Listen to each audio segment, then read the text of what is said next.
¿Cómo están? Muy buenas noches, bienvenidos a la primera clase del módulo 2, Filosofías del Ser. Ya vimos durante meses qué era filosofar. Ahora que ya tenemos las bases, pues es momento de entrar a diferentes filosofías y las dividí en tres tipos: filosofía del ser, filosofía del hacer y, si mal no recuerdo, filosofía de la acción. Y vamos entonces con la primera etapa, la filosofía del ser. ¿De acuerdo? Vamos a hacer un recorrido por, por diferentes filosofías del ser, pero como ya saben, no es como tal un curso de historia de la filosofía. Ser, hacer y acción, correcto. No vamos a ver esto como de manera histórica, me refiero a que no vamos a ver como eh, platonismo, aristotelismo, no, sino en modo de método de pensamiento y sobre todo dándole mucho peso a, a lo que nosotros hacemos en el despacho, a nuestra atribución, nuestra contribución a la filosofía, ¿de acuerdo? Eso es en lo que nos vamos más a enfocar, en comentarles qué es lo que el hecho de estar más de 13 años como consultor e interventor filósofo, qué es lo que nosotros podemos aportar o qué podemos decir desde esta experiencia sobre esto de las filosofías del ser. Si acaso consideramos importante o de importancia, perdón por la redundancia, pues sí, mencionaremos algunas corrientes o escuelas filosóficas, pero no es el objetivo. Y bueno, iniciamos nuevo módulo, iniciamos nuevos temas. Esto es lo que vamos a ver en la primera parte. Las dimensiones somática, neumática, psíquica, anímica, identitaria, personológica, egoica y sofiaica. Pero no lo vamos a ver todo hoy solo vamos a ver dos. Pero, ¿qué es esta lista de dimensiones? ¿Qué tiene que ver el ser con esta lista de dimensiones? Yo creo que lo que tenemos que hacer es primero hablar de qué hace una filosofía del ser en este curso. Bueno, como saben, cada filosofía nace a partir de una pregunta en concreto. Entonces, ¿cuál es la pregunta? Que, ay, aquí no había visto que está esto en fondo, déjenme ahorita aquí, ahí está. ¿Qué es lo que hace que nosotros estemos hoy hablando de filosofía del ser? La pregunta sobre lo que somos. ¿Qué es el ser humano? Fue la pregunta que originó a la filosofía. Aquí un poquitito, muy poquitito de historia. Muchos piensan que la pregunta que Sócrates hizo, ¿qué es el ser humano?, pues ya la habían hecho antes otros, ¿no? Entonces preguntan por qué Sócrates se dice que es el padre de la filosofía. ¿Qué fue lo que él hizo? Es que antes de Sócrates, es cierto, ya muchas culturas se habían hecho la pregunta de qué es el ser humano, ¿no? ¿Quiénes somos? Pero como no existía la filosofía y la ciencia estaba como que en crecimiento, eh, los primeros científicos pensaban que como el ser humano es parte del mundo, parte de la naturaleza, el día que lográramos entender a la naturaleza, en automático entenderíamos al ser humano. Por eso, antes de filosofía, la primer gran ciencia humana era la física. Entonces se pensaba eso, que si entendíamos la física, tarde o temprano entenderíamos al ser humano. Y durante muchos siglos esa era la idea. Y Sócrates fue el primero que sospechó que el ser humano no iba a poder ser entendido nunca por la física, debido a que la naturaleza humana y la naturaleza del mundo eran diferentes. El ser humano tiene su propia naturaleza. Y fue que él entonces preguntó quién soy. Pero por primera vez, bueno, hasta donde se sabe, él lo pregunta no desde una postura física o científica, sino desde una postura completamente nueva, común. Para responder esta pregunta necesitamos una nueva ciencia, una ciencia del ser, no una ciencia del mundo, sino una ciencia del ser. Y ahí nace la filosofía. Entonces podríamos decir que la primer gran pregunta de la filosofía es ¿quiénes somos? Pero no como animales, sino quiénes somos como personas. Es una gran diferencia. Por eso no estamos hablando de una ontología, porque comúnmente, sobre todo si tú tratas de investigar esto en internet, que es lo que la mayoría de la gente hace, incluyéndome, claro, y ponemos como rama de la filosofía que estudia el ser, te va a salir ontología. Pero eso es porque curiosamente muchas de las páginas que revisamos de como Wikipedia no son hechas por filósofos, curiosamente, ¿no? Como que están ocupados en otras cosas. Entonces no es una ontología, correcto, es filosofía del ser, punto. Como una realidad concreta y viviente, que es el ser humano. Y lo interesante, o yo espero que a ustedes les interese, es que vamos a ver qué es el ser humano, pero desde una postura de un mexicano que en el siglo XXV, siglo XXI, ¿no? 2025, se hace esta pregunta, ¿no? ¿Quién es el ser humano? ¿Quién soy? Y bueno, estas filosofías estudian estructuras, dimensiones y dinámicas que conforman al ser humano. Aquí no vamos a encontrar respuestas de quiénes somos biológicamente, no quiénes somos desde el punto de la vista física o biológica, no. Eso no lo vamos a encontrar aquí. Aquí vamos a encontrar quiénes somos desde la filosofía, desde las verdades subjetivas que ya vimos al final del módulo pasado. ¿De acuerdo? Bueno, ya saben que pueden dejar dudas, comentarios aquí en el chat. Entonces, características de las filosofías del ser, pues se centran en el ser humano en concreto, no el ser en sí. O sea, no nos interesa qué es la piedra, qué es el mundo, qué es la... No, qué es el ser humano, nada más. Qué es la vida, qué es el... No, eso no nos metemos. Tampoco nos vamos a meter en temas religiosos de qué es el Dios, nada de eso, solo qué es el ser humano. Considerando al ser, ¿no? Al ser humano como dinámico, como algo que está en constante transformación y como les mencioné, que opera a partir de diferentes naturalezas. Más adelante, si no en este, les prometo que en la próxima semana sí, les hablaré de las diferentes naturalezas humanas o de dónde nace tantas naturalezas, porque hace rato les mencioné que una cosa es la naturaleza del mundo y otra cosa es la naturaleza del ser humano. Pero dentro de la naturaleza del ser humano hay muchísimas naturalezas, ¿va? Otra característica de la filosofía del ser es que dialoga con ciencias afines, como psicología, sociología, biología y arte. Yo sé que en este curso hay al menos 2 artistas o personas muy conectadas al arte, entonces yo espero disfruten mucho cuando se hable del arte porque es muy importante.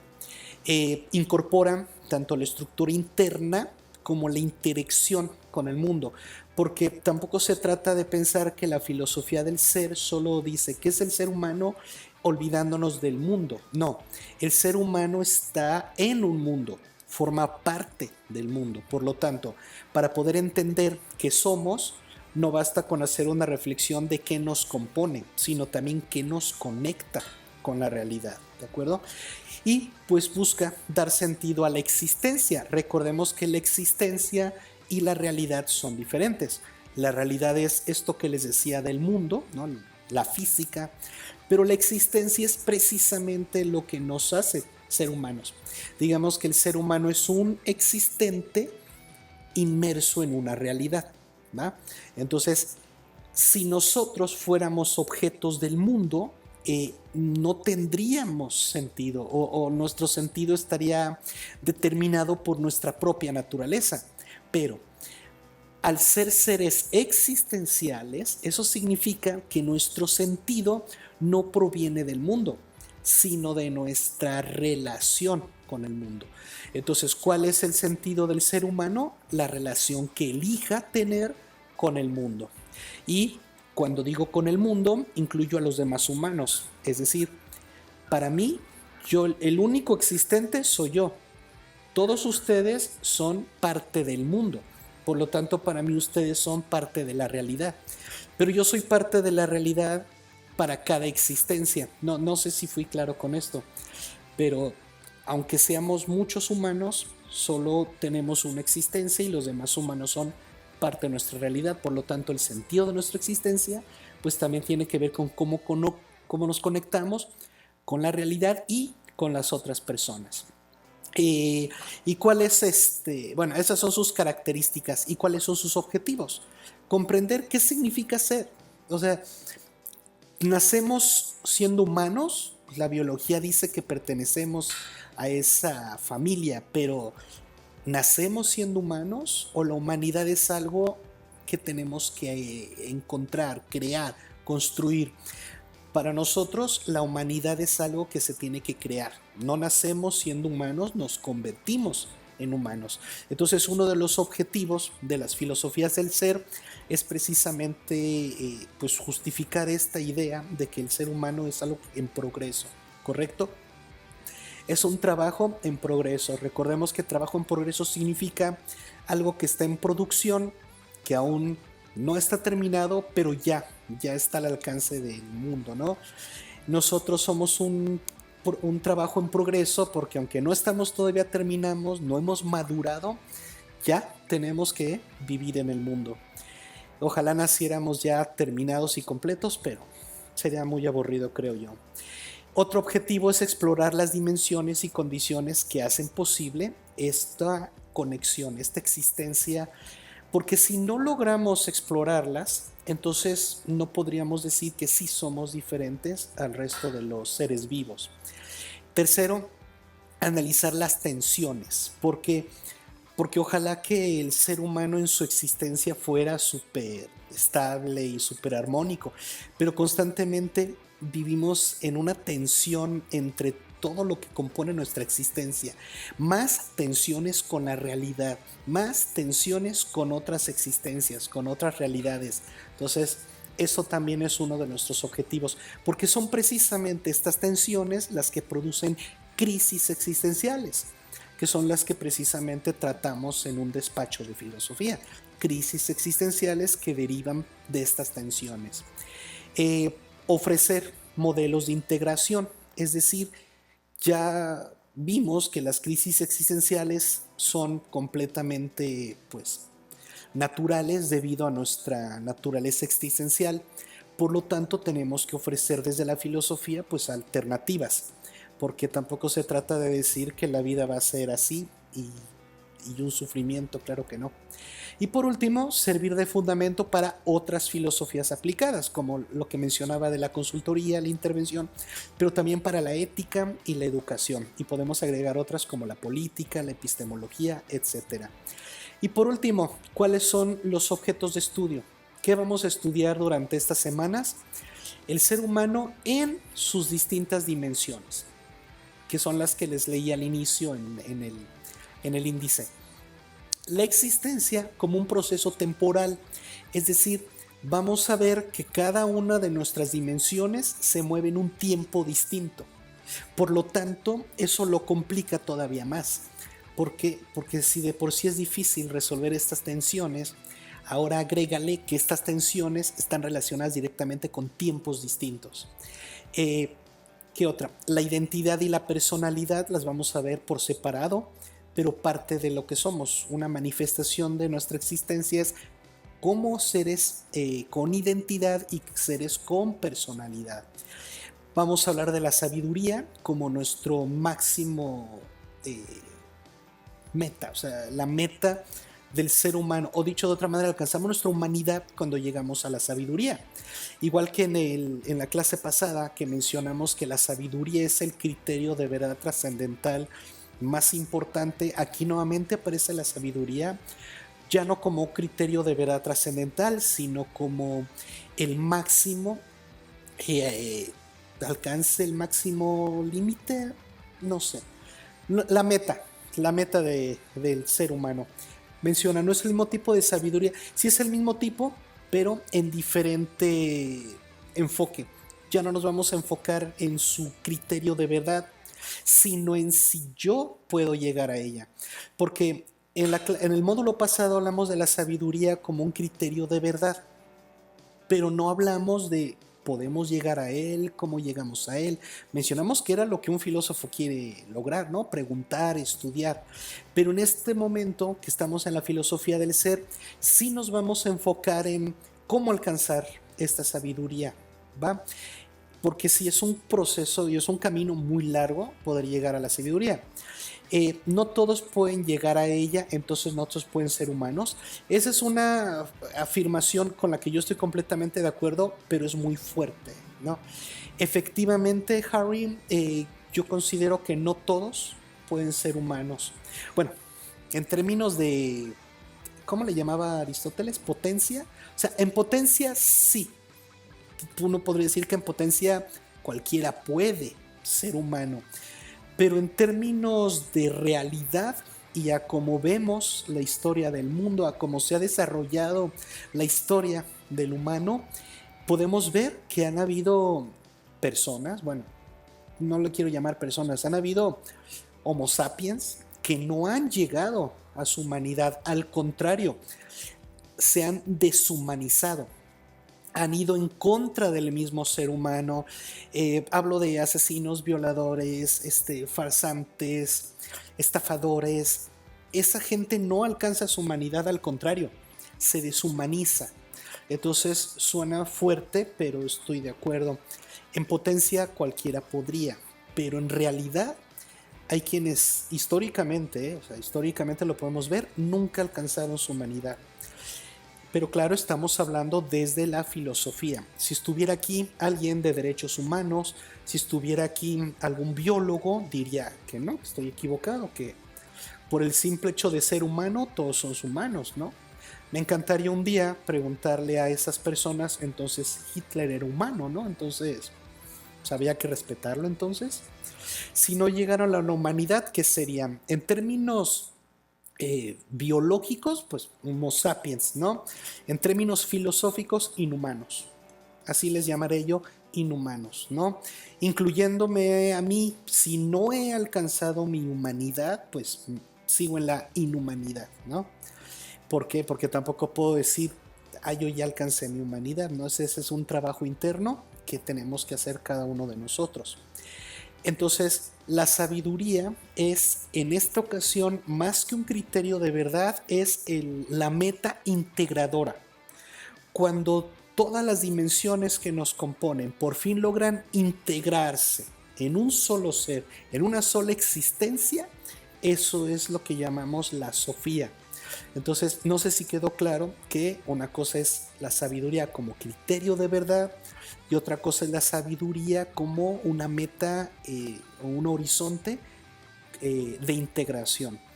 Y por último, vamos a enfocar nuestra atención en las crisis existenciales como puntos de quiebre, como oportunidades de cambio y de crecimiento. Humanos en potencia o protohumanos con áreas de oportunidades. Me gusta mucho el prefijo proto, sí lo he llegado a usar, protohumano, sí. No sé, Luis Abner, ustedes desde la administración, sobre todo Luis, que eres experto en calidad, no sé si quieres dejarnos ahí en el chat, ¿tú qué prefijo le pondrías? ¿No? A humanos, proto, ¿no? A ver si hoy encontramos un término más propio, ¿no? Un prefijo correcto. Mientras, les voy a decir que solo vamos a hablar de 4 filosofías del ser en este módulo. Hay más, obviamente, pero esas son las 4 que trabajo en el despacho de filosofía y que para mí son las más importantes, repito, para mi trabajo como interventor. Si te gusta este tema de las filosofías del ser y no incluyo aquí alguna filosofía que a ti te guste o te agrade, pues te invito a que la busques por tu cuenta o que nos dejes aquí en la cajita de comentarios y luego hacemos un especial de mal viajados, ¿no? No de este curso, sino mal viajados y hablamos precisamente de esa filosofía del ser. Pero estas 4 son las que a mí me funcionan mucho en el consultorio. Comenta Luis, desde la administración solo serían miembros de un grupo. Sí, miembros, nada más. Perfecto. Sin adjetivos. Solo miembros de un grupo. Pero Eso me hace pensar que también los que alcanzaran la humanidad también serían miembros de un grupo, pero diferente, ¿no? Entonces son grupos distintos. Muy bien. ¿Cuáles son las 4 filosofías del ser que vamos a ver aquí? La anatomía filosófica, que es con lo que arrancamos este módulo, la filosofía cuántica, los estados y la religión. Esas son las 4 filosofías del ser que vamos a ver en este módulo. Si gustas que veamos una más, pues con toda confianza me lo haces llegar y lo preparamos sin ningún problema. Entonces, ¿qué es el ser? Ya para irnos acercando a, pues a la anatomía filosófica. El ser humano, esto me gustaría decir que es creación mía, pero la verdad es que me inspiro en lo de Freud. Pienso que si Freud, como quiera, tuvo errores, tuvo fallas, algunas muy serias, una de las grandes aportaciones de Freud, y Harry, tú como psicólogo experto, si cometo algún error, me corriges por favor. Pienso que Freud, al considerar la mente como un aparato, es algo que no se había hecho antes, ¿no? Tengo entendido. ¿Qué significa o qué es lo que tiene de importante decir, es que la mente es un aparato? Bueno, que un aparato tiene componentes y cada componente de todo aparato tiene una función específica. Y si algún componente del aparato falla, sabemos que el aparato va a fallar en total. ¿Por qué? Porque es una estructura. Entonces, si un componente falla, va a afectar a todo el aparato. De ese modo, dice Freud, la mente es un aparato que tiene 3 componentes, ¿no? El yo, el super yo y, se me fue el otro. O consciente, subconsciente y consciente. Es el ello, el super ello. Bueno, ahí me escribes el que me faltó, Juárez. El yo, super yo y ello. Es que yo y ello pensé que eran el mismo y ese fue mi error. Entonces, esto es bien importante porque si la mente es un componente y alguno de estos 3 componentes que mencionaba Freud falla, termina afectando a la mente en su totalidad, ¿no? A lo mejor tú dices, es que yo soy un tipo con muchos estudios, soy un tipo muy preparado, mira mis doctorados, ¿y por qué no he logrado tales cosas? ¿Por qué hago tantas tonterías? Bueno, porque a lo mejor la parte intelectual sí la tienes bien trabajada, pero hay otro componente en tu mente que es la que está fallando, ¿no?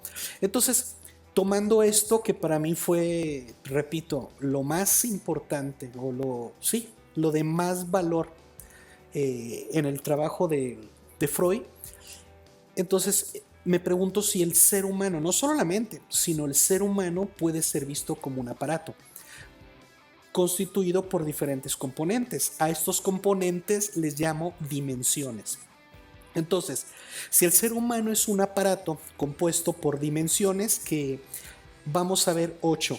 Cuando empecé apenas este trabajo hace como 10, 11 años que empecé a trabajar esto de las dimensiones, solo trabajaba 3 dimensiones, ¿no? La típica cuerpo, mente y espíritu.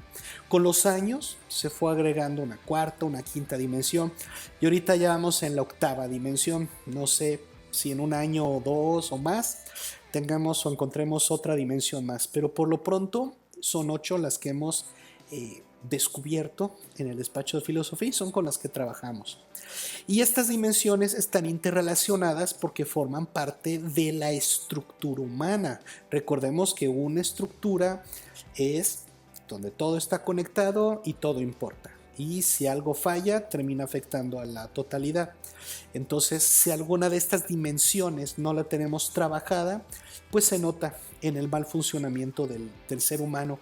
O en este caso, no alcanzamos nuestra humanidad precisamente porque una de estas dimensiones, uno de esos componentes está fallando. Cada uno opera de manera activa y dinámica. Ninguna de estas dimensiones está quieta. Todas están en constante cambio y movimiento, porque les digo que cada una tiene su propio tiempo. Hay algunas que dependen incluso de la época, influye el contexto. El contexto es muy complejo. Y a pesar de que es una estructura, hay algunas que tienen más prioridad que otras. Repito, todas son componentes y todas son importantes, sí, pero hay unas que son más complejas que otras, o hay unas que tienen más responsabilidades que otras. Pregunta Harry, ¿solo dimensiones existenciales? No. Curiosamente, la primera dimensión no es existencial. La vamos a ver ahorita en unos cuantos minutos. Pero la primera dimensión no es existencial. Pero, bueno, me encantaría ver qué opinan ustedes cuando la analicemos. Y bueno, este enfoque, el enfoque del ser humano como un aparato, yo espero nos permita vernos, ¿no?, al sujeto bajo la mirada de un sistema integral o integrador, donde veamos estas tensiones, estas crisis, esos conflictos que les hablaba entre las dimensiones y la realidad. Vamos a ver campos de intervención, es decir, yo no quiero que se piense que porque hago filosofía del ser estoy diciendo que la filosofía es la cura de estas tensiones, no de todas. O sea, la filosofía también tiene un área específica de actuación y hay dimensiones en las que la filosofía no tiene por qué intervenir, nadie la llamó y no tiene por qué meterse. Lo vamos a ver más adelantito. También vamos a establecer un marco racional para comprender y orientar nuestra vida, darle un sentido, ¿de acuerdo? Bueno, eso es lo que nosotros entendemos como el ser, un aparato con componentes, algunos existenciales y otros reales. Entonces ahora sí pasamos ya a anatomía filosófica. Este término es completamente original de nosotros. Somos los únicos, los del despacho de filosofía toscano, que trabajamos este concepto. Pero tengo una pregunta. ¿Qué diferenciaba la ontología de la filosofía del ser? La ontología fue la primer filosofía del ser. Durante muchos siglos así se le llamaba a la filosofía del ser, ontología. ¿Por qué dejó de llamársele? Porque la ontología ponía dentro de su definición o dentro de su concepción que querían descubrir lo que era el ser en sí mismo. Bienvenido Carlos. Les decía, la ontología nace como una rama de la filosofía que quería saber lo que era el ser, pero en sí mismo. ¿Qué significa el ser en sí mismo? Que el ser diera cuenta de sí. Un ejemplo, es como si yo le preguntara al perro, dime quién eres, y el perro podía decirme, mira, yo soy así. Pero con el tiempo nos dimos cuenta de que esto era imposible, porque cada que el ser humano definía al ser, lo estaba definiendo antropológicamente, siempre lo definíamos desde nuestra postura. Por eso en las religiones, por ejemplo, aunque tuvieran cabezas de animales, tenían cuerpos humanoides, porque por lo general el ser humano suele antropomorfizar las cosas. Entonces no podíamos saber lo que era el ser en sí, porque siempre estábamos viendo el ser no en sí, sino en mí, desde lo que yo pienso. Entonces el perro no sabemos qué es un perro en sí mismo, solo sabemos lo que es un perro para el ser humano, animal de compañía, animal de protección, animal de apoyo emocional, no sé, el gato como un controlador de plagas, en fin. Pero ¿qué es en sí mismo? No. Entonces la ontología fue reemplazada por la fenomenología, de la cual ya hemos hablado aquí, por eso no la incluí en estas filosofías del ser, porque la fenomenología dice, nunca vamos a saber lo que es el ser en sí mismo, tenemos que estudiar lo que es el ser desde el ser humano. Entonces la anatomía filosófica es una fenomenología, no es una ontología, es una fenomenología, pero exclusivamente enfocada en el ser humano, nada más. ¿Va? No sé si respondí tu duda. Tengo otra pregunta. La humanidad solo puede describir desde el enfoque humano, por lo tanto solo existiría la ontología humana, pero no de otros seres. Sí, le pudimos haber llamado ontología humana, pero entonces había que cambiar la definición. Entonces ya no era rama de la filosofía que estudia el ser en sí mismo.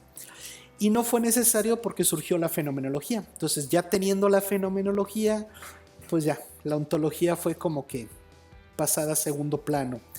Y el término sigue siendo usado, seguimos hablando de ontología, pero ya no la definimos o ya no tiene el mismo uso que originalmente tuvo. Bueno, entonces, la anatomía filosófica es un concepto totalmente original del despacho de filosofía toscano, porque cuando yo fui a la escuela, a mí me hablaran de antropología filosófica. Me acuerdo que el doctor francés Pavón hablaba de que hiciéramos una arqueología filosófica. Pero la antropología filosófica lo que busca es qué es el ser humano, pero de manera histórica, ¿no? Y la anatomía filosófica es solamente qué es el ser humano en su interior, ¿va? Pregunta Harry, ¿la filosofía del ser se enfoca también en otros seres como el perro, solo en humanos? No, la filosofía del ser es solamente en humanos. ¿Por qué?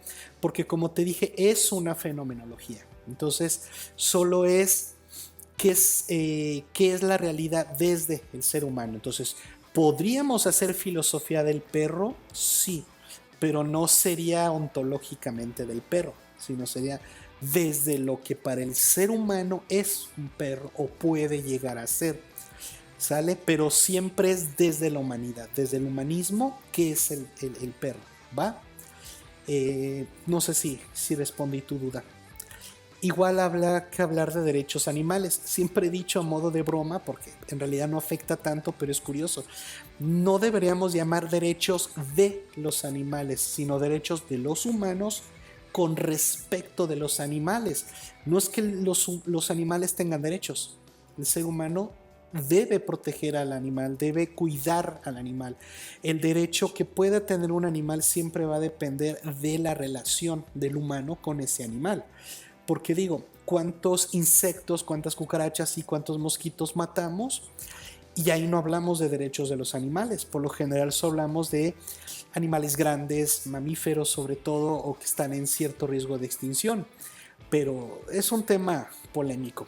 Qué bueno que la anatomía filosófica solamente es del ser humano y su constitución interna. Bueno, entonces pasemos a ver a las características. Esta anatomía humana es racional. Recordemos que racional significa lógico. Tiene que haber inferencias bien establecidas, todo claro, conceptos bien relacionados. No hablamos de religión ni de metafísica. ¿Por qué?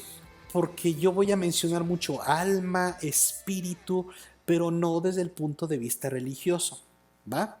Yo prometo que antes de decir alma o espíritu lo definiremos para evitar contra malentendidos. Estudia dimensiones activas y dinámicas. Repito, tenemos una fenomenología. Si las características anatómicas del ser humano, existencialmente hablando, fueran estáticas, entonces más que una anatomía estaríamos hablando de una antropología, pero son dinámicas. Por lo tanto, la anatomía filosófica está en constante movimiento.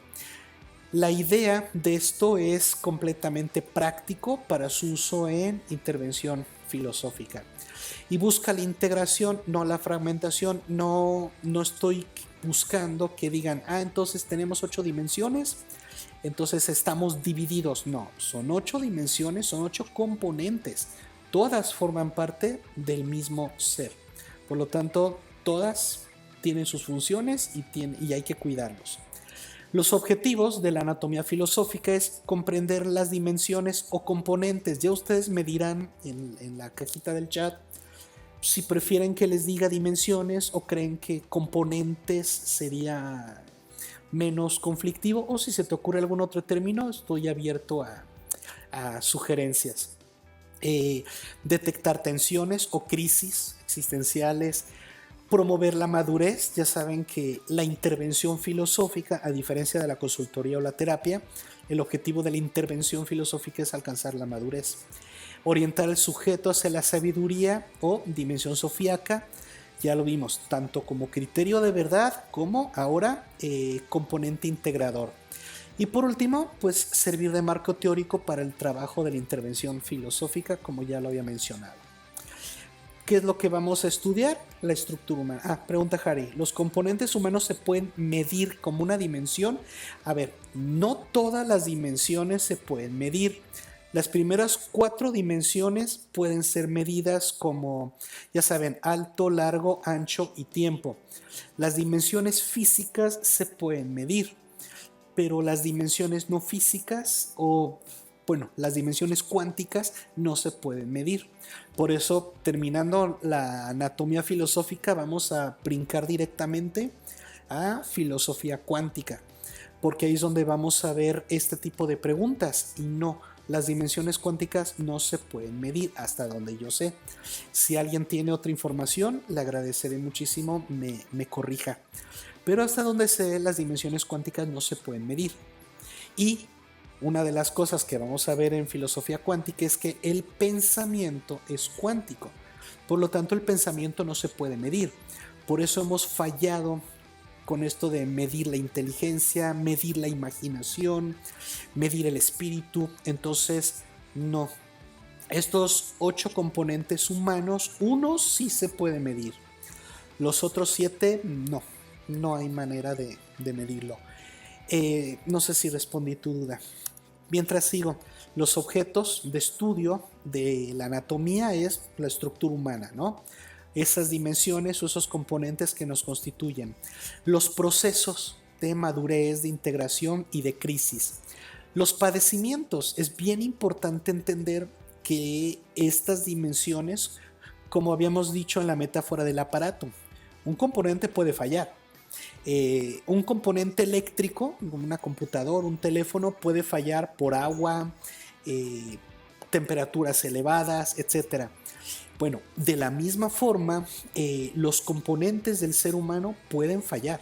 Entonces vamos a hablar también de qué hace fallar, ¿no? ¿Cuáles son los riesgos o de qué debemos de alejarnos o de qué debemos de tener cuidado, ¿no? Nos dice en el teléfono, aléjese de lugares muy calientes, no se sumerja en el agua, bla. Bueno, de la misma manera hay que ver qué cosas tenemos que mantener lejos de nosotros porque alguno de nuestras dimensiones o componentes corre riesgo, también lo vamos a ver. Y la finalidad, ¿no? Que sería alcanzar la sabiduría, llegar a ella. Y vamos a hablar el día de hoy, esta noche, solamente de 2. Yo espero, sí, nos queda 1 hora. Yo espero alcanzar a ver estas 2, soma y neuma. Ya, por hoy, por esta noche. Neuma, yo sé que a lo mejor muchos de ustedes dicen, oye, suena neumático, ¿no? ¿Están relacionados? Sí. Neuma y neumático sí están relacionados, ya que neuma se traduce como viento o como aliento. Entonces, un neumático, como saben, ¿no? Los neumáticos de los vehículos, pues son inflados, ¿no? Son llenos de aire. Entonces, neuma básicamente es aire, pero nosotros lo vamos a usar como el nombre técnico del espíritu, ¿no? Porque en aquella época en Grecia, antes del cristianismo, porque neuma surge, no sé en qué siglo, pero hasta donde yo lo logré rastrear en la facultad, siglo V antes del cristianismo. Entonces, no, 6 siglos antes del cristianismo ya se hablaba de neuma, como ese aire divino, ese aire, ese aliento que está dentro de los seres vivos. Entonces, eso con los siglos terminó llamándose espíritu. Tengo otro comentario aquí de Harry. Pero si un componente falla y altera a los demás, sería más cercano a un sistema que a una estructura. Recuerda que los sistemas y las estructuras no son entes separados. Dentro de las estructuras hay sistemas. Aquí, Luis, te pido de favor, igual Amner, si digo alguna barbaridad, me corrijan. Pero no por ser una estructura significa que no tiene sistemas. Claro que hay sistemas. Hay sistemas dentro de la estructura y dentro de los sistemas hay estructuras. Es una relación simbiótica en el entendido de que, pongámoslo así, pensemos en una estructura que todos entendamos. La realidad es una estructura. Como ejemplo, dicen, la verdad es que no me metí mucho a estudiar, pero hasta donde me llegó el rumor, porque algún oriental comió algo de murciélago, sopa de murciélago, creo, no recuerdo bien el chisme, fue que provocó la pandemia del COVID.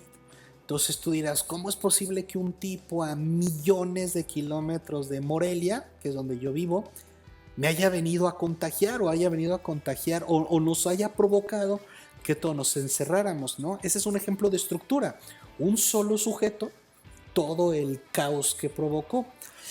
Pero, ¿dónde entró el sistema? ¿Cómo es que ese padecimiento, ese virus, ¿sí fue un virus? ¿El coronavirus? Sí, era un virus, ¿verdad? Sí, coronavirus, ¿verdad? Bueno, ¿cómo es que ese virus llegó a nosotros? A través de diversos sistemas, ¿no? Sistemas de transporte, sistemas públicos, etcétera, ¿no? Entonces, ese virus llegó a nosotros porque existían sistemas que permitían dentro de esta estructura que el virus llegara, ¿no? No sé si el ejemplo que usé fue el mejor o el peor, pero no, lo que quiero es que quede claro, una estructura tiene sistemas, la estructura y sistemas no están peleados, ¿va? Entonces, realmente lo que caracteriza una estructura es el hecho de todo está conectado y no hay una sola jerarquía. No hay un centro, perdón. Comenta Abner como el VIH que los soldados en la guerra hicieron cosas que no con los monos y cuando regresaron con sus parejas. Ah, exacto, o sea, de repente tú decías, no sé, yo recuerdo que en los, cuando 80s o antes, 60s. Ah, bueno, aquí comenta Luis, la estructura es el cajón y el sistema es lo que se hace dentro del cajón. Por ejemplo, un reloj. Entonces la estructura sería el chasis del reloj, no el cuerpo del reloj. Y el sistema sería pues los engranes, las manecillas, lo que hace que el reloj funcione. Perfecto, Luis, te agradezco mucho tu ejemplo. Creo que fue mucho mejor que el mío, sobre todo mucho menos rebuscado. Entonces, ahí está. Entonces, esperemos haber resuelto tu duda, Harry, de que estructura y sistemas no están peleados. Al contrario, están conectados. Entonces, vamos a ver la primera dimensión de la noche. Aquí denme unos segundos porque no sale completo la diapositiva. Y ahí está, ya se ve bien. Ok, entonces pasamos. ¿Qué es el soma? El soma es el nombre griego, el técnico, para hablar del cuerpo. La primer dimensión o el primer componente del ser humano es el cuerpo. Y esto es una cosa muy original, podríamos decirlo, ya que durante siglos la filosofía, muchas filosofías ignoraban al cuerpo. Decían, el cuerpo no es importante, el cuerpo es, la filosofía es trascendental, la filosofía... Yo pienso que eran excusas para no cuidar el cuerpo. Y una de las cosas que queremos hacer en esta anatomía del ser humano es mencionar el cuerpo es fundamental, es un componente. Si mi cuerpo falla, obviamente va a alterar mi humanidad. Por supuesto que es importante el cuerpo. Es un componente físico. De las 8 componentes o de las 8 dimensiones que vamos a trabajar en la anatomía filosófica, esta es la única, como le decía a Harry, no es existencial, es física. Es el componente que nos conecta con la realidad. No sé si esté bien dicho, Luis, me corriges. Sería como la estructura, ¿no? El cuerpo es como la estructura. Y las otras dimensiones serían el sistema. De hecho, estoy pensando si a lo mejor valdría la pena hacerle cambios a este tema y en lugar de llamarle dimensiones, a lo mejor estructuras y sistemas, ¿no? Ya después platicaremos si en lugar de dimensiones o componentes, mejor les llamo sistemas. Ya me quedé con esa duda. Pero bueno, vamos a seguir con lo que tengo, si no se nos da el viernes. ¿Cuál es la función? O sea, ¿para qué sirve? Harry dice, cada órgano sería un sistema. Es lo que estoy pensando. Si sería mejor en lugar de dimensión o de componente llamarlo sistema. Pero es cosa de platicarlo sobre todo con Luis. Ah, mira, me está diciendo que no, que sistema no sería. Entonces, le vamos a seguir llamando componentes, le vamos a seguir llamando dimensiones, ¿va? Entonces, ¿cuál es la función del cuerpo? ¿Para qué sirve el cuerpo? Para percibir la realidad. Es decir, nos enteramos que hay una realidad porque tenemos un cuerpo. Si no tuviéramos un cuerpo, no sabríamos que existe una realidad. Aquí comenta Luis, órgano es la estructura, lo que hace es el sistema. Entonces, estas dimensiones, Luis, de las que estoy hablando, no son sistemas, son dimensiones, pero tienen sistemas que hacen a esta dimensión funcionar, ¿correcto? Es decir, cada componente requiere de un sistema que lo haga funcionar. Sí, me quedó completamente claro. Por eso en una computadora, ¿no? La estructura pues es el CPU, ¿no? La parte que tocamos, el hardware. No, solo la parte que tocamos por fuera. Lo de adentro, como la unidad de memoria, el CPU, los cables, todo eso son los componentes. Pero se requiere de un sistema para que ponga a trabajar esos componentes, que es el sistema operativo. Perfecto, me quedó claro. Entonces, le vamos a seguir llamando dimensiones, pero entendiendo que cada dimensión tiene su propio sistema. Y de hecho estoy ahora mal viajándome. Si ese sistema es a lo que deberíamos llamar propiamente humanidad o humanismo. Si el humanismo es precisamente lo que hace que estos componentes trabajen, ¿no? Pero no nos malviajemos porque se nos acaba el tiempo. Pero aquí tengo comentarios de Harry. Hardware es estructura y software es sistema. En el caso de la computadora, sí. Sí, el software, el programa es un sistema. Y comenta Luis, bueno, es que hay estructura externa e interna. Esto es muy interesante. Yo no había visto lo de estructura interna, ¿eh? Entonces, qué bueno que Luis nos acompaña hoy y Abner, que son conocedores de estos temas. Entonces, me van a ayudar muchísimo a perfeccionar este tema. Comenta Abner, de hecho, el circuito es una estructura compleja. Mira, qué interesante. Regresando otra vez a la computadora, ¿no? Entonces hay que ver si ahora que estemos hablando de estos temas, ustedes me van ayudando diciéndole, ah, mira, profe, aquí es donde estamos hablando de un circuito, ¿no? Para que yo pueda tener un mejor léxico en este tema. Les agradezco mucho todas estas aportaciones. Entonces, como les decía, el cuerpo sirve para que percibamos la realidad. Si no tuviéramos un cuerpo, no la podríamos percibir, ni siquiera sabríamos que hay una realidad si no estuviéramos en ella a través del cuerpo. Y el cuerpo percibe a través de canales sensoriales. Y aquí, por favor, mucha atención porque por temas de lenguaje aquí nos podemos ir por donde no. Entonces, pónganme atención. Cuando hablo de sentidos, hablo de sentidos físicos. Es decir, el cuerpo sirve para sentir, pero entendido sentir como usar los sentidos, no sentir de emoción o deseos. Eso está en el neuma, ¿va? O sea, les digo, es un tema del español. Es un tema de español. Pregunta Harry, por lo tanto el soma es una estructura. Abner dice que sí. Y Luis comenta que todo en un solo cuerpo. Estos sentidos serían el sistema del soma. A ver, vamos a reflexionar. No un sistema, creo, me corrigen, pero no creo que los sentidos sean un sistema.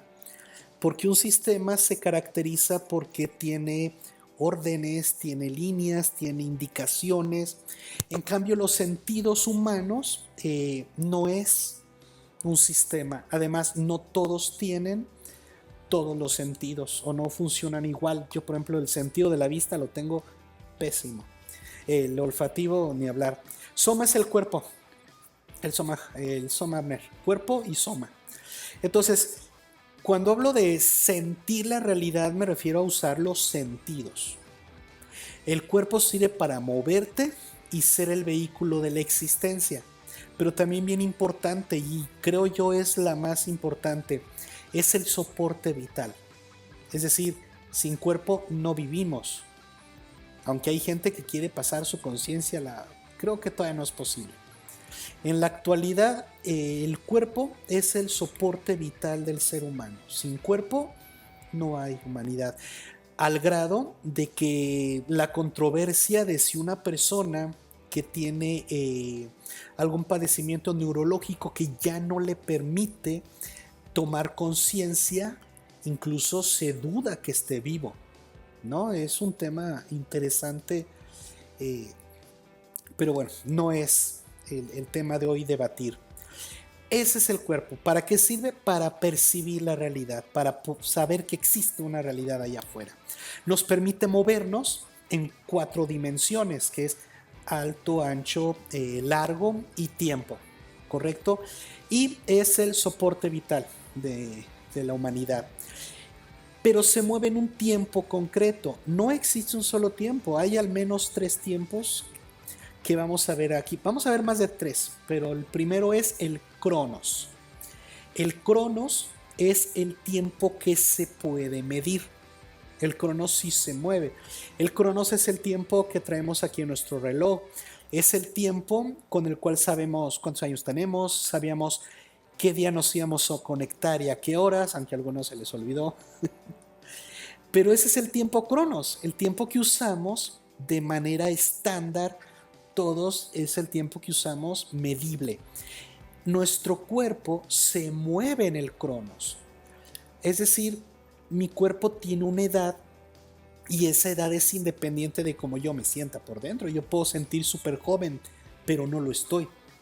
Porque mi cuerpo se mueve en un Cronos, ¿correcto? Mi cuerpo tiene una edad y punto.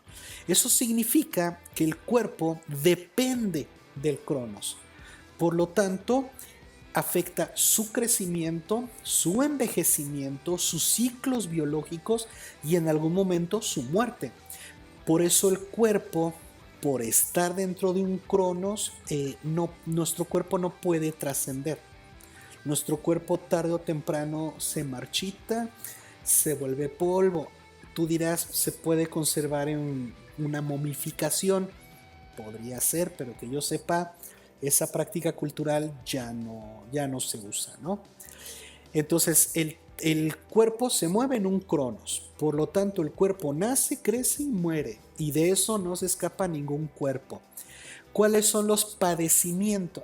Pregunta Harvey, el soma solo es real pero no existencial. Exacto, no es existencial porque no es subjetivo, es completamente objetivo. Por ejemplo, si me corto, ese corte y esa sangre y esa cicatriz no es existencial, es completamente objetiva. Si me doy un golpe y se hace un moretón, no es existencial, es objetivo. Por eso el soma, hace rato preguntaste, Javi, ¿no? Si todas las dimensiones eran existenciales, y mencioné que no, el soma no es una dimensión existencial, es una dimensión real, objetiva. El cuerpo no es existencial, el cuerpo no es interpretado o no es subjetivo, ¿va? Es completamente real, por lo tanto no es existencial. ¿Cuáles son los padecimientos o riesgos que corre el cuerpo? Pues las enfermedades físicas, las lesiones, ¿no? Como comentaba, de los golpes, el dolor crónico, la fatiga, discapacidades, somatizaciones, etc. O sea, muchísimos. ¿Y cuáles son los canales sensoriales? Cuando yo iba en la primaria me dijeron que eran 5 y ya he descubierto que tenemos más de 20 sentidos, ¿no? Los 5 que a mí me enseñaron era vista, oído, tacto, gusto y olfato.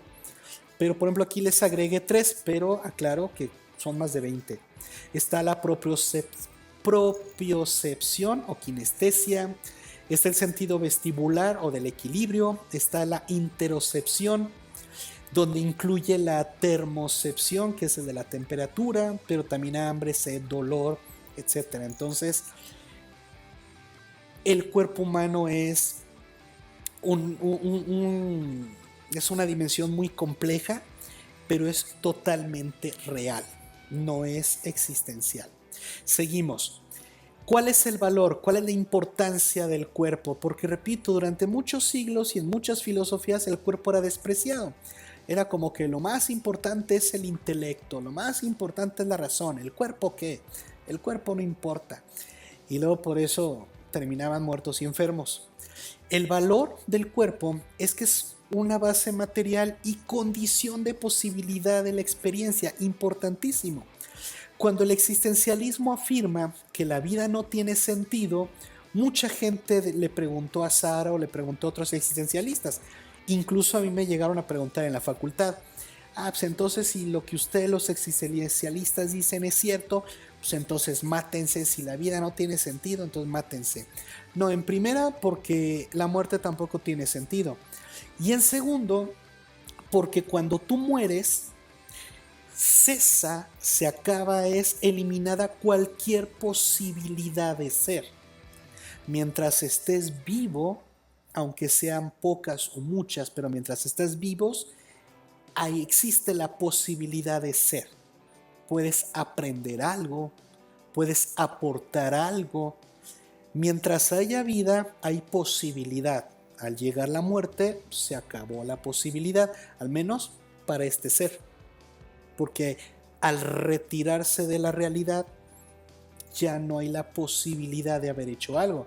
Por eso, cada muerte siempre nos dejará la duda de qué más pudo haber hecho. Si se hubiera quedado, ¿qué hubiera aportado? Pregunta Harry, solo era visto cuerpo como una herramienta de la mente. No, deja tu herramienta, le llamaban cárcel. Decían que el cuerpo era... ¿Cómo le llamaban los católicos? El claustro del alma, ¿no? Que el claustro es como esta mini cárcel, ¿no? Este como cuartito así que estaban en los seminarios, ¿no? Que estaban así bien chiquititos, que nomás había una cama y una ventanita, y era ni ventana, el claustro del alma.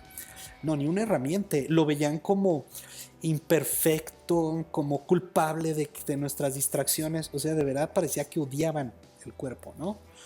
Entonces, no herramienta, ni siquiera llegaba herramienta. Pero bueno, lo que queremos ahora es decir, el cuerpo es valioso, hay que cuidarlo. Porque el día que nuestro cuerpo falle, hay que ver si cuánto de lo que somos se ve afectado. Es un ancla y es un medio de actuar. Si yo no tuviera cuerpo, un cuerpo que tuviera una garganta que funcione y que pueda transmitir mi voz, no podría estar dando este curso y no podría estar compartiendo con todos ustedes que quiero y estimo mucho, pues esto, ¿no? Entonces necesitamos darle su justo valor y la importancia a nuestro cuerpo. ¿Cuáles son sus usos? Ya les comenté, es para percibir y conocer mi realidad, ¿no? Para poder expresarme corporalmente, ¿no? Ustedes saben que yo soy mucho de usar las manos, tengo muchos tics como estar jalándome la camiseta cada rato, no sé por qué tengo ese tip, soy de usar mucho las manos, sin cuerpo y sobre todo un cuerpo funcional, pienso que afectaría mucho mi comunicación, ¿no? Entonces, el otro de los usos del cuerpo es en la comunicación, en la expresión. El trabajo, no podríamos trabajar, no existiría esta casa, no existiría esta computadora si no hubiese cuerpos trabajando en la construcción de las computadoras, de la casa, de los sistemas de luz, etc. No podría el ser humano cambiar al mundo si no tuviera un cuerpo. Si fuéramos entes etéreos vagando ahí en el éter, no haríamos nada. Nos da placer. El cuerpo es donde el cuerpo es gracias al cual sentimos placer. Comenta Abner, es un poco cruel cuando la herramienta el cuerpo, que es para percibir la realidad y proyectarla, también cuando llega a fallar te llegas a limitar y estar a veces solo tú y tu realidad, claro. Es bien difícil cuando tú te sientes súper poderoso, súper inteligente, súper valioso, pero tu cuerpo te dice, pues sí, pero tengo hambre. O sea, aliméntame. Y es cruel. Por eso hay que cuidar el cuerpo y hay que darle su valor. Características, es concreto, es medible y está limitado por la biología, ¿va? Es entrenable y es vulnerable. Campos de intervención, la filosofía no. Para eso está la medicina y disciplinas clínicas. Hablo de nutrición, fisioterapia, rehabilitación, cirugía, etc. Aquí la filosofía puede ser un acompañante de la persona enferma, sí, pero no tratamos el cuerpo. La filosofía no trata al cuerpo. Para eso está la medicina, ¿correcto? La filosofía no trata al cuerpo. Por eso, de estas dimensiones que estamos viendo, el cuerpo y la filosofía no. La filosofía lo mucho que aporta es lo que estamos haciendo aquí, una revalorización del cuerpo, pero nada más. Abner, ¿la psicología entra en alguna rama de la medicina? Mira, históricamente sí está dentro de la rama de la medicina, pero yo no la mencioné aquí porque la dejé para el neuma, ¿no? Ahorita que en unos minutitos que empleemos del neuma, voy a explicar por qué dejé la psicología en el neuma. Pero sí, entra dentro del organum médico. Sí, sí entra ahí. Seguimos. Pero qué bueno que mencionas esto, Amne, para que no se crea que estoy incluyendo ya la psicología. Esa la dejé para el neuma. Comenta Harry, psicología es parte de las ciencias de salud, no de la medicina. Excelente, qué bueno que me hiciste esta corrección. Entonces, ciencia de la salud, pero no medicina. Ya no se me va a olvidar. Gracias, Harry. Entonces, bueno, pues esos son los campos de intervención. Madurez. Espérame, ¿repetí esto? Ah, sí está repetido. Déjenme borrarlo. Porque esto ya lo mencioné. Entonces esto no debería de estar aquí. Seguimos. El cuerpo, bien curioso, no madura. El cuerpo no puede madurar porque la madurez es una cuestión existencial. El cuerpo envejece. Esa idea de que no, es que la gente madura con el tiempo, no es cierto. Hay gente de muchísima más edad que yo y se porta peor que yo. No ha madurado. Si la madurez llegara con el tiempo, pues entonces no tiene caso que estemos hablando de filosofía. Solo pues, espérate envejecer y ya. Si la sabiduría llegara con la edad, pues no existiría filosofía. Solo esperaríamos a envejecer y ya. Comenta Harry, psicología relacionada con medicina es psiquiatría. La psiquiatría también la dejé para el neuma. Ya ahorita que lo vean me dicen si lo hice bien o no. Entonces, el cuerpo no madura. Crece, envejece, muere, sí, pero no madura, ¿correcto? La fruta no madura. No, es que es el problema del lenguaje. Decimos, mira, esta fruta está madura porque estamos usando madurez como su estado óptimo o su estado ideal. Decimos que una fruta está madura no por la fruta en sí misma, ¿no? Es decir, la madurez no es algo ontológico. No es como que la madurez sea parte de la manzana en sí misma. El humano decidió llamar madurez a algo cuando está en el estado ideal para ser consumido. Pero en realidad eso no es la madurez de la que estamos hablando. Porque también le llamamos a los seres humanos, mira, ese señor ya es maduro, esa señora ya tiene una edad madura.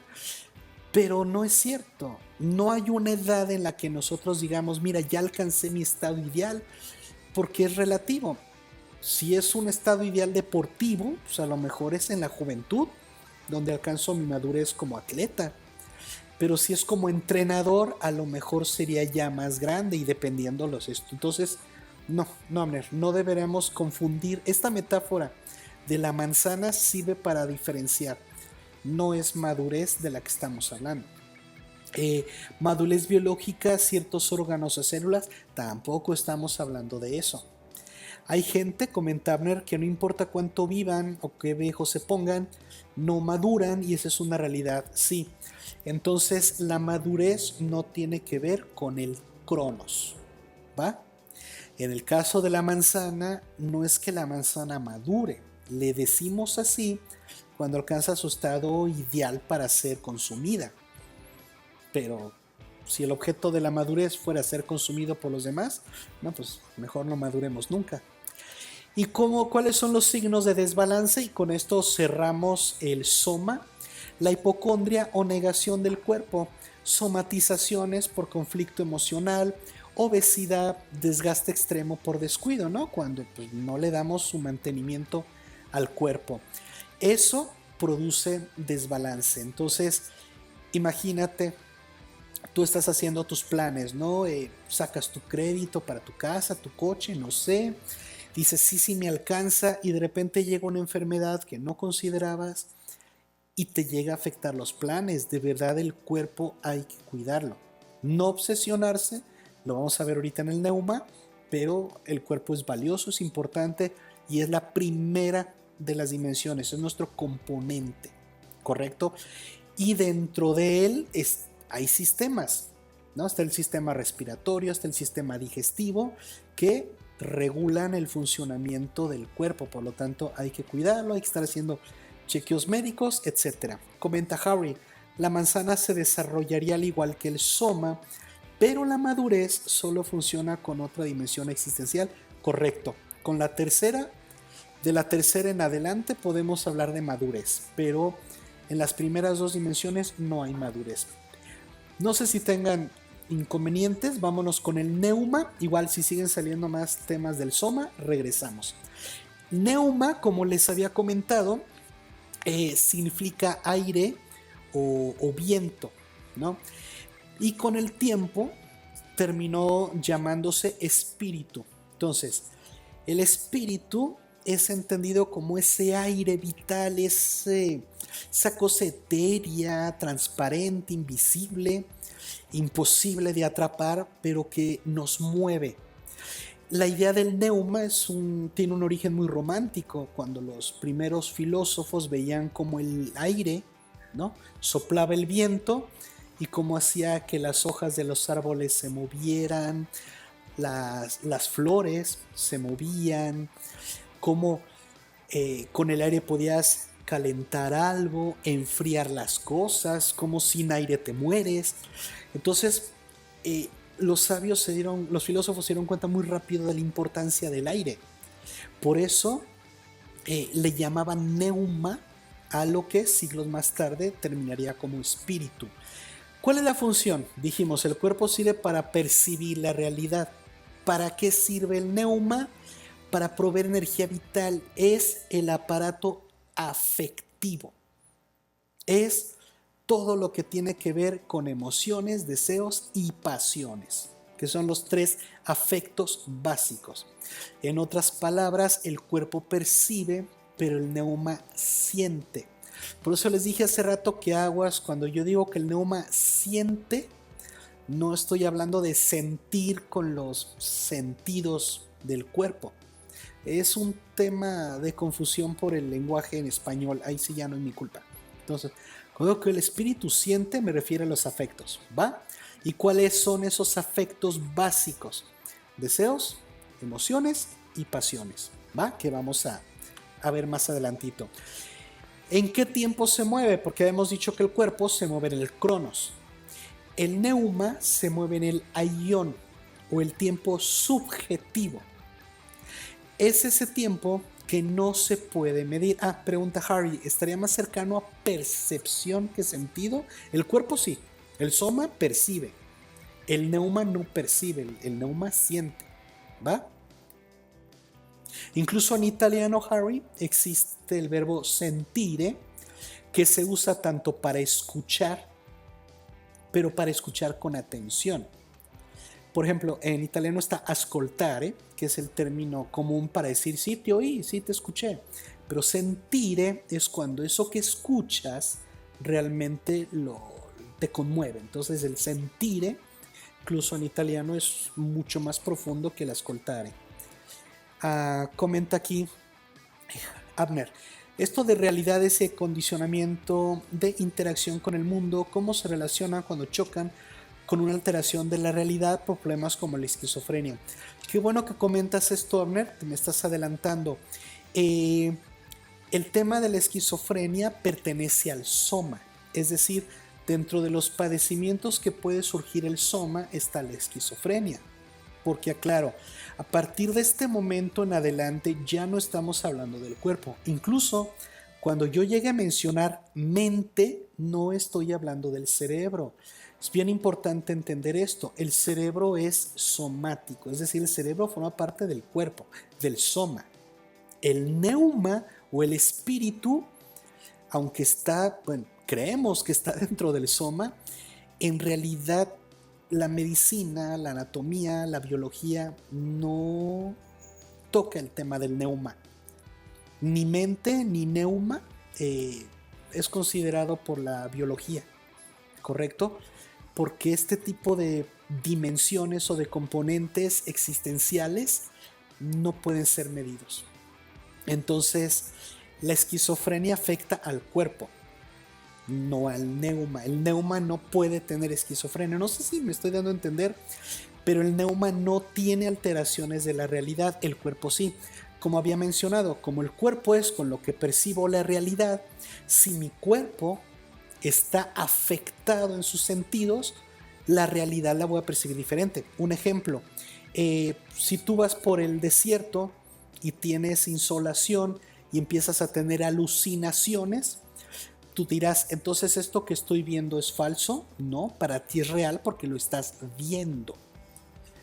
Porque si tú lo percibes con tu cuerpo, para ti es real. Así, ¿va?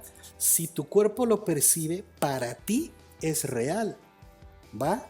Entonces, el neuma es otra cosa. Entonces, si tú tienes un trastorno en el cerebro, obvio vas a ver la realidad trastornada, pero para ti es real. El esquizofrénico es aquel que escucha voces. Si no estoy malentendido, no soy psicólogo ni psiquiatra, pero lo poco que sé es que la esquizofrenia es, no sé si ver también, pero tengo entendido que escuchar voces. Pero para el cerebro esquizofrénico es real. Ver también. Bueno, para el esquizofrénico es real, porque si lo ve y lo escucha, si lo percibe en su cuerpo, para él es real. Punto. Entonces, cuando estamos hablando del neuma, cuando estamos hablando del espíritu, ya no estamos hablando del cuerpo.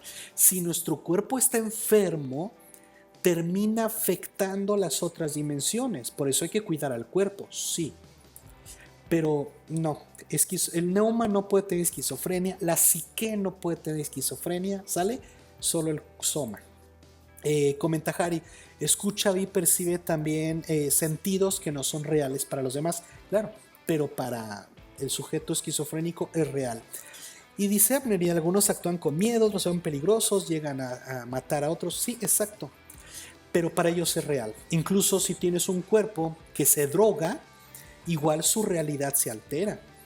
Por eso la importancia de que el filósofo no se drogue, porque si tu cuerpo está con la realidad alterada, pues la información que le está mandando a las otras dimensiones está alterada.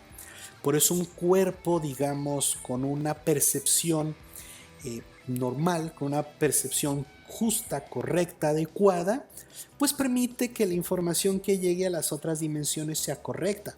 Aquí me estoy adelantando un poquito, pero lo menciono. Si yo, por ejemplo, todos los seres humanos estamos recibiendo traumas todo el tiempo, tanto traumas físicos o somáticos como traumas psíquicos y traumas neumáticos, es decir, traumas al espíritu. Pero si no se convierten en trastorno, no debemos preocuparnos, porque una vez que se devienen en trastornos, entonces nuestra realidad se empieza a alterar y eso afecta, repito, al resto de las dimensiones. Para poder llegar a la sabiduría necesitamos que nuestra percepción no esté alterada. Por eso, cero drogas, cero estimulantes. Comenta Abner, ¿hay algo que puede afectar al neuma? Sí, lo vamos a ver ahorita. Harry incluso puede perder la propiocepción creyendo que el cuerpo ya no es suyo. Sí, leí de casos de gente que se mutilaba porque sentía que era un defecto tener esa parte del cuerpo. Pasamos ahora a lo que menciona Abner. ¿Qué es lo que afecta? ¿Cuáles son los riesgos del neuma? Una desregulación afectiva, es decir, cuando no controlas o gestionas tus afectos. Impulsividad, adicciones, sobre todo las pasiones, estados afectivos extremos, por ejemplo, episodios de ira prolongada, neurosis obsesiva, compulsiva. ¿Qué más? Había otras, espérame. Sí, adicciones ya dije. Había otra muy importante. Bueno, ahorita sí la recuerdo. Pero sí, efectivamente es cuando no controlas tus emociones. no controlas tus impulsos afectivos. Ah, sí, dependencias, las famosísimas dependencias emocionales, ¿no? Bueno, el neuma también tiene riesgos de ser infectado. Como te digo, es un componente que se puede descomponer. Y lo que más descompone el neuma son estas cuestiones, ¿no? Comenta Harry, ¿por qué no decir espíritu, puesto que neuma está más orientado al neumón? Tienes razón, de hecho, yo le llamo espíritu y como ya aclaré que no estoy hablando en términos religiosos, pues sí, estoy de acuerdo contigo, yo también me siento más cómodo llamándole espíritu. Entonces, efectivamente, nuestro espíritu es afectado por lo que llamaría más tarde, creo que se llamaba Colin. ¿Sí era Colin? Bueno, el sujeto este de la inteligencia emocional, creo que era Colin. Bueno, me dicen, hacen que soy pésimo con los datos ñoñescos. Pero la inteligencia emocional, por ejemplo, tiene que ver con este tema, ¿no? El espíritu es constantemente golpeado en cuestiones afectivas. Entonces, aguas con eso. Pasamos a lo que sigue. ¿Cuáles son los afectos básicos? Jim Collins, creo que sí, lo checo. ¿Cuáles son los afectos básicos del espíritu? Empezamos por las emociones. ¿Cómo que se caracteriza una emoción? Es muy rápida, viene del exterior y así como llega rápidamente se va. Y es noble, o sea, en realidad la emoción, así comenta Harry, Jim Collins, el doctor Jim Collins, perfecto. Efectivamente las emociones son nobles, no hacen daño las emociones. Y como les digo, vienen del exterior y llegan rápido y rápido se van. A mí me gusta usar como ejemplo, imagínate que estás en tu cuarto dormido, ya las luces apagadas y todo, y escuchas un ruido en la cocina que te despierta. En ese momento aparece la emoción del miedo, ¿no? Porque dijiste, ¿qué pasó? Entonces bajas y hasta que no descubras lo que provocó, el miedo ahí va a estar. Una vez que de repente dices, fue el gato, la emoción desaparece. Porque las emociones, les repito, duran poco. Pero, y como Ben se mencionó, no se pueden medir. Hay personas que el miedo les dura prácticamente nada y hay personas que les puede durar hasta días. Como cuando sueñas que te caes, sí, despiertas con una emoción, ¿no? Del miedo, dices, ay, ¿por qué? Porque tu mente, bueno, sí, tu espíritu percibió que el sueño era real y por lo tanto lo afectó y generó una emoción. Entonces las emociones son así, llegan rápido, se van, rápidamente se van, son nobles, no hacen daño. Incluso que te despiertes con miedo no te hace daño, al contrario, que bueno, el miedo te pone en alerta. Es, a ver, ve a averiguar qué pasó. Pero no te hace daño tener emociones. Segundo afecto, los deseos también son nobles. No hace daño tener deseos. Gracias a que tenemos la capacidad de desear, es que podemos hacer una vida increíble, ¿no? Tenemos esta tecnología, tenemos tantos avances precisamente por los deseos. Tenemos pareja, queremos a nuestros hijos, en fin, los deseos son nobles, no hace daño desear. Pero atención con el tercer afecto porque es el importante aquí, las pasiones. Las pasiones sí son peligrosas. Comenta Harry, buscan ayudar a que se conserve el soma sin necesidad de racionar, sino de una forma instintiva. Sí, tú estás hablando de los instintos de supervivencia, si te entiende bien. Y efectivamente, pues para eso existen, ¿no? Para que el ser humano se mantenga vivo. El problema es que el instinto de supervivencia es tan primitivo que no se ha dado cuenta de la cultura. Entonces, en los tiempos actuales hay muchas ocasiones en que los instintos de supervivencia salen contraproducentes, porque son muy, muy, muy primitivos. Pero efectivamente, podemos decir que son nobles por eso. Pero las pasiones, repito, son peligrosas. ¿Por qué? Porque la pasión no es una ignorancia. existía la idea de que cuando yo ignoro algo, pues es peligroso porque pues, como no lo sé, no me doy cuenta. Pero las pasiones sí las conoces, o sea, no es como que no te des cuenta. No es como que, ya me di cuenta que tengo esta pasión, la puedo controlar. No. Una característica de la pasión es que es incontrolable por la razón. Así es como la definimos en el despacho de filosofía. Una pasión es aquello que aunque yo soy consciente, no puedo controlar. Por eso la pasión es muy parecida a una adicción. El adicto sabe que está mal. El adicto sabe que su adicción le hace daño, pero no lo puede evitar. Por eso al adicto hay que hacerle intervenciones. Por eso es que nosotros empezamos a trabajar esto de la intervención filosófica, porque nos dimos cuenta que el espíritu suele tener un comportamiento adictivo. Por eso requeríamos una intervención filosófica fuerte, choqueante, confrontativa. Pregunta Harry, ¿la magnitud de la intensidad sería cualitativa? Sí, pero la magnitud cualitativa se mide en virtud de necesidades y de requerimientos. Lo vamos a ver cuando hablemos de filosofía del sentido. Es que le respondí a Luis. Okay. Es que Luis acá comentaba, me lo brinqué. Podrían cuantificarse con el tiempo por la frecuencia de los eventos, la magnitud de la intensidad. Sí. Sí, podríamos usar esos criterios para medir pues todo, tanto las emociones, los deseos como las pasiones. Pero aquí, repito, la pasión es lo que nos debe de importar mucho, porque al escapar la razón o estar por encima del razonamiento, el razonamiento no lo puede controlar. Por eso, desde el estoicismo, hasta donde yo recuerdo, desde los estoicos en adelante, el tema de las pasiones era el tema central de la filosofía. Los estoicos, creo yo, repito, puedo equivocarme, soy malísimo en historia de la filosofía, pero de lo que estudié, los estoicos son los primeros en decir hay que ponerle atención a las pasiones. Las pasiones serán emociones corruptas, no necesariamente corruptas, porque hay pasiones buenas. Por ejemplo, ¿qué sería de un artista sin pasión? No haría arte. Incluso yo me considero un filósofo muy apasionado. Si yo no tuviera esta pasión por la filosofía, no habría abierto un despacho.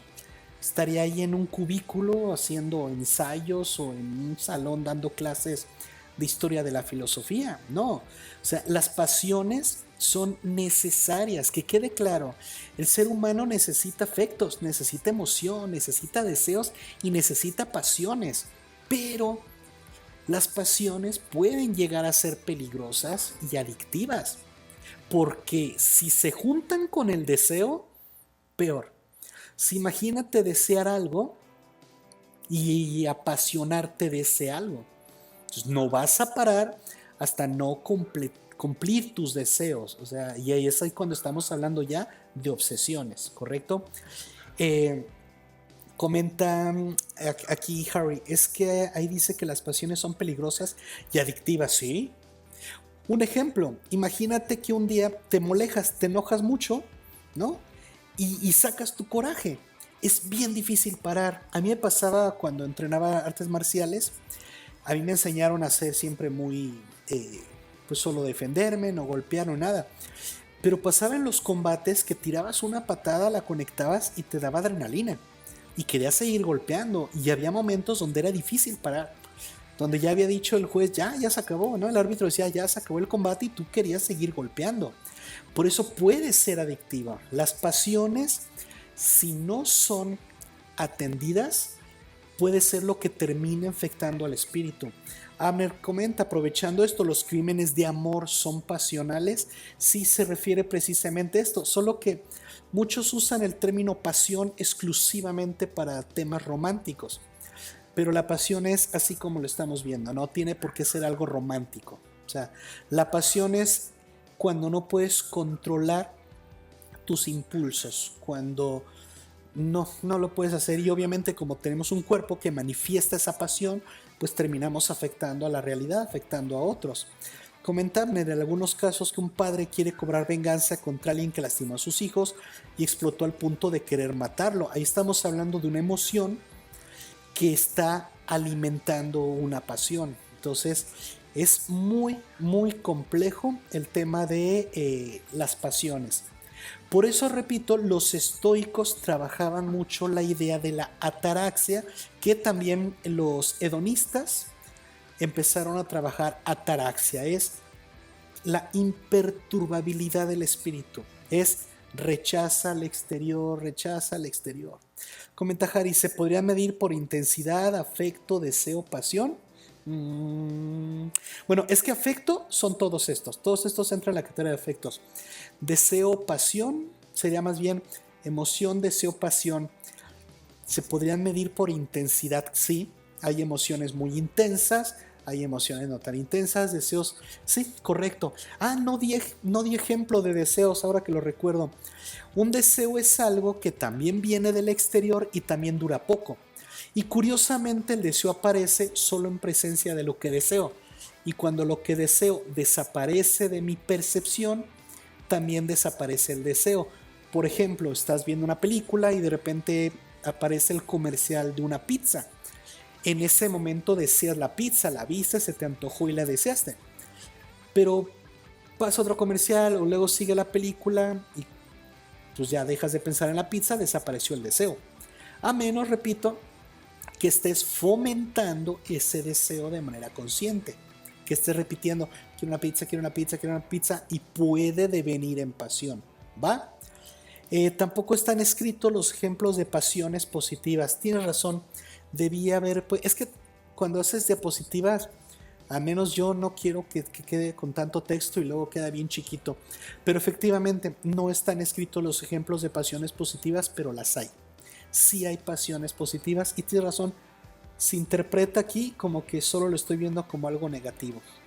Pasemos a hablar del valor del neuma. Vamos a regresar a lo de la pasión, no crean que lo voy a dejar así abierto, porque hay que tratarlo. ¿Cuál es el valor? ¿Por qué es importante el espíritu? Porque es la fuente de creatividad, motivación, vida. O sea, yo no me imagino una vida sin emociones, sin deseos, sin pasiones. ¡Qué aburrición! ¿Seríamos robots, máquinas? ¿Seríamos inteligencias artificiales? Una inteligencia artificial no tiene espíritu. Y hasta donde sé, el espíritu jamás lo va a tener. ¿Por qué? Porque hablamos incluso de motivación. Ya que hablé de motivación, recordemos que hay motivación extrínseca e intrínseca. Al espíritu, la motivación que le corresponde es la animación o motivación extrínseca. El espíritu se anima con algo que está en el exterior, con lo que le emociona, con lo que le desea, con el objeto de su pasión. Eso anima al espíritu. Porque yo soy un apasionado de la filosofía, porque la filosofía me anima. Si alguien me dice, oye, vamos a filosofar, pum, o sea, por muy cansado que estuviera, me cargo las pilas. Si alguien me dice, oye, platícanos de la filosofía, no, me emociona. La filosofía me anima mi espíritu, ¿no? Despierta mi pasión. Entonces, el valor del neuma es ese, es fundamental para disfrutar la vida. Comenta Harry, por eso se ha buscado un sentido a la humanidad, un espíritu universal humano. Dices por eso que por el tema del espíritu, ojalá me lo puedas desarrollar un poquito más tu pregunta porque me perdí. Les digo, el espíritu yo lo relaciono con el famoso niño interior. Todos tenemos un niño interior y lamentablemente por muchos siglos la filosofía era vista como el cuerpo no es importante y ignoremos y matemos al niño interior, ¿no? El filósofo es súper racional, súper intelectual. No, al menos en la actualidad o al menos en este despacho, el niño interior, o sea, el espíritu es muy importante y muy valioso. ¿Cuál es el problema? Que el niño interior no debe tomar decisiones trascendentales, ¿va? Comenta Harry, para crear una especie de motivación general para todos. Ya, lo de la animación. Sí, pero eso le correspondería a la tercera dimensión, la convicción. La animación no puede ser para todos, no a todos nos anima lo mismo. Comenta Abner, ¿cree que actualmente la gente está priorizando más al cuerpo y lo espiritual se ha estado recorriendo? Pienso que ahí van de la par, sigue gente dándole mucho peso a las emociones. ¿A qué llamamos generación de cristal? A generaciones que emocionalmente son devastadas. Porque vemos marchas donde se grafitea, se rompe por la pasión. El arte sigue siendo importante y siguen viendo artistas, que a pesar de que les digan, es que no vas a ganar nada, es que se mueren de hambre, y siguen con la pasión. Entonces, pero también ahora hemos visto que el cuerpo se le da más importancia también de cuidarlo, hay cada vez más ramas de la medicina, entonces yo creo que van a la par. Priorizar el cuerpo sería una motivación del espíritu, veamos. Tendríamos que dejar de ver al cuerpo, como lo vimos aquí, y empezar a ver el cuerpo como una manifestación del espíritu, y entonces sí, estoy de acuerdo contigo, sí, pero tendría yo que ver mi cuerpo, conectarlo con mi espíritu, es decir, que mi cuerpo represente mi espíritu. Eso pasaba hace 25 siglos en Grecia, donde se creía que el cuerpo y el espíritu eran lo mismo, incluida la mente. Por eso decían que si el cuerpo era atractivo, pues la persona era inteligente. En la actualidad se sigue pensando que si una persona es atractiva, ha de ser buena persona, ¿no? Que si la persona se viste bien, ha de ser buena persona. Y si está tatuado o se ve sucio, aléjate, es un delincuente. Pues eso no es correcto. A veces roban más la gente de traje que la gente con tatuajes, ¿no? Pero sí se sigue pensando, se sigue creando esta conexión entre la apariencia del cuerpo y el espíritu, pero no. O sea, no hay que dejarse guiar por las apariencias. Seguimos. Entonces, el valor del cuerpo, perdón, del neuma, del espíritu, reside en que su función es crear. La función del espíritu es crear arte, es conectarte. Si no tuviéramos espíritu, no disfrutaríamos del arte. Para ti la música solo sería ruido armónico. Pero si vas a ver una película y te conmueve, si lees una novela y te hace llorar, si te escuchas música que te hace sentir, es porque tienes un espíritu. Por eso la función del espíritu es eso, el de conectarte afectivamente con la realidad. Tienes un cuerpo, el cuerpo escucha la canción, la puede interpretar la mente, pero el neuma, el espíritu, es el que la siente. Ves con tus ojos una película, pero es el neuma el que se conmueve, ¿va? Esa es la función del neuma, y si no lo tuviéramos seríamos inteligencias artificiales. Comenta Harry, un deseo o incluso una pasión que crea una emoción positiva al tener un cuerpo atractiva. Creo que el espíritu modificaría el soma para cumplir con lo que el espíritu desea. Correcto. Como habíamos mencionado, estamos hablando del ser humano como un aparato, donde es como si te vendo un carro y te digo que lo compres porque tiene muy bonita carrocería. No me dejarán mentir, lo más importante de un carro no es la carrocería, sino el motor, ¿no? Hasta donde yo tengo entendido, lo más importante es el motor, no cómo se ve. Entonces, ese es un ejemplo de cómo todo está conectado y no debemos de dejarnos guiar. Hay que cuidar al cuerpo, sí, pero el cuerpo no vale más que el espíritu. Por eso el ser humano se entiende que vale más que una roca, porque la roca también tiene cuerpo, pero no tiene espíritu. Entonces, mientras más dimensiones alcanzas, más vale tu vida, ¿no? Espero no haberlo dicho de forma grosera o despectiva, pero mientras más dimensiones alcanzas, más valioso es tu existencia. Comenta Harry, el soma no tendría más valor que el de un objeto presumible, ¿sí?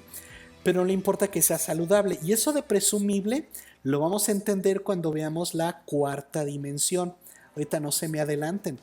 Pero ya en la cuarta dimensión vamos a ver esto de saludable y atractivo. Perdón, esto de presumible y atractivo, ¿eh? Créanme que lo vamos a ver. Entonces, ¿Para qué sirve el espíritu? Para iniciar proyectos. El ser humano está proyectado a futuro. Si no deseas, hablamos el curso pasado, el módulo pasado de la esperanza, ¿no? De la imaginación. Pues si no tuviéramos espíritu, no habría arte, no habría esta inspiración, no habría esperanzas, no nos movería. Si no deseamos nada, si no esperamos nada, no nos movemos. Carlos preguntó, ¿existen diferentes... Ah, Carlos, no lo vi, discúlpame, Charlie. Sí, cierto, diferentes tipos de espíritu. No lo he pensado, no.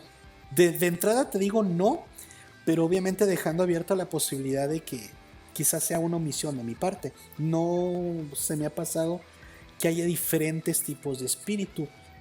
Podría ser, bueno, si lo estamos viendo desde existencialismo, pues no todos los espíritus son iguales. Pero en términos pedagógicos, sí, todos los espíritus se componen así como lo estoy viendo y todos los espíritus sirven para lo mismo. O sea, pedagógicamente hablando, no creo que sea importante hablar de tipos, pero quiero dejar abierta la puerta de que podamos hacer una tipología neumática. Es inmediato, es espontáneo, es infantil en su pureza. Si matamos al espíritu, estamos matando lo más puro que tenemos. Miren, no voy a decir nombres porque no va a ser que los conozcan, pero hay personas que matan su espíritu, matan su niño interior. Hay personas que pierden la capacidad de amar, pierden la capacidad de la empatía, no comprenden al otro, usan al otro, manipulan al otro. Conozco personas que no abrazan, de verdad, personas que las abrazas y se quitan así como eso que, como que ven el niño interior como su debilidad. Entonces buscan acabar con su debilidad. Y el espíritu no nos hace débiles. El espíritu es parte de nuestra fortaleza, repito. Ahí es donde viven tus pasiones. Y tus pasiones es lo que te fortalece. Pero, irónicamente, también puede ser lo que acabe contigo. ¿Cuáles son los campos de intervención en el neuma? Aquí es donde metí psicología y psiquiatría. Pero, repito, esto lo podemos reconsiderar. Ustedes me dirán, porque estoy pensando en estas dos disciplinas como una regulación clínica, una terapia y manejo de adicciones. Comenta Abner, en el caso de personas que son psicópatas y no pueden sentir emociones, ¿cómo interactúa el neuma? Ahí te digo, es un soma que inhabilita la percepción de la realidad al espíritu. Digamos que el espíritu no recibe la información correcta del exterior. Por lo tanto, también son apasionados. Un psicópata desea matar, le emociona la muerte o hacer daño y le apasiona causar el mal. No es que su espíritu no funcione, es que la información que le llega está dañada. Es como un programa de computadora. Si tú cuando lo estás programando lo programas mal, pues el programa va a hacer las cosas mal porque tú intencionalmente lo programaste. Que es un virus de computadores, un programa muy bien hecho, pero que tiene el objetivo de destruir sistemas operativos. Entonces, si la información que le llega al espíritu está alterada, como el espíritu... ¿Sabes qué? Qué bueno que mencionas esto porque debía haberlo agregado. El espíritu no razona, solo siente. El cuerpo tampoco razona, solo percibe. Entonces imagínate una mala recepción de la realidad con un espíritu que no razona lo que recibe, solamente lo mete a los afectos. Así es como afecta al espíritu. Las emociones del psicópata son diferentes, su espíritu es distinto, pero no se nota a simple vista como un soma alterado. Te refieres a que es distinto con respecto de su manifestación, pero yo pienso que es igual en tanto su funcionamiento, ¿no? Sigue recibiendo información del exterior, solo que alterada. Y el espíritu, al no poder razonar, pues obviamente su actuación va a ser muy diferente. Pero esto da para más, es como les dije, es un trabajo en progreso. Hablé hace rato de que el cuerpo no madura. Bueno, el espíritu tampoco madura, porque debe de ser siempre el niño interior. El espíritu, por definición, no debe madurar. No, debe, el ser humano debe de tener siempre algo de niño dentro de él y debe alimentar a ese niño dentro de él. O sea, sí, no hay que acabar con el espíritu.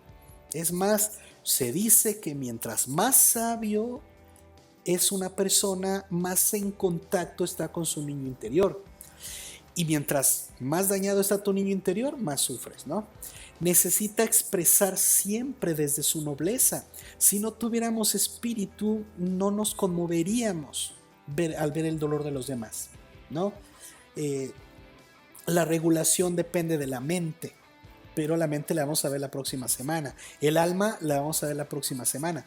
Lo importante aquí es que cuerpo y espíritu no maduran, ¿ok? ¿Cómo noto o cuáles son los signos de desbalance de un espíritu para decir aquí hay algo mal?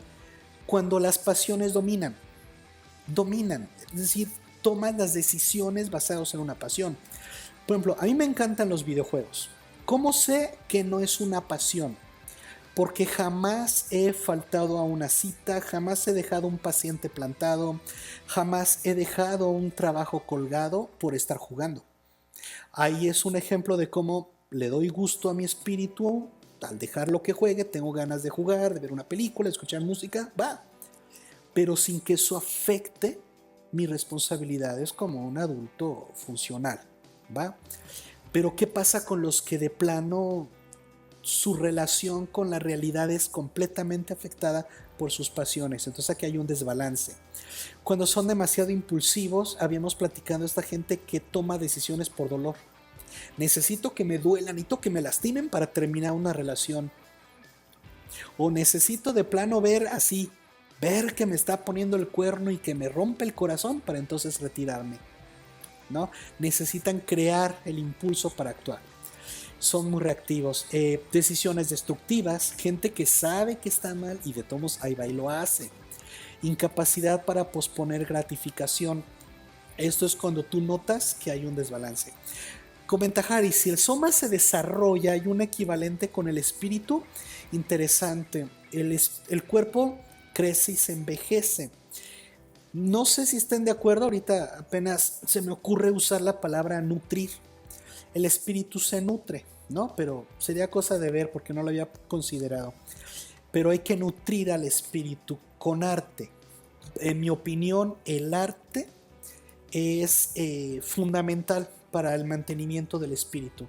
Por eso una sociedad sin arte es una sociedad fría, es una sociedad con muy corta imaginación, banal, superficial.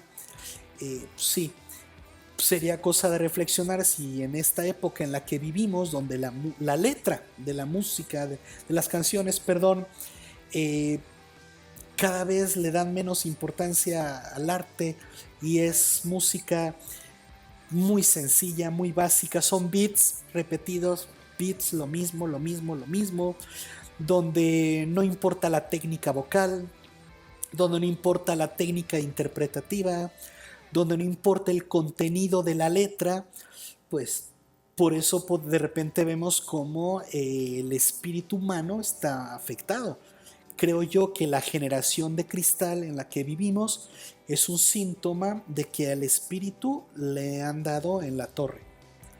Por haber dejado de lado la filosofía y el arte, creo yo que por eso la generación de cristal es la que está ahorita activa. Como un mundo feliz, ¿sí?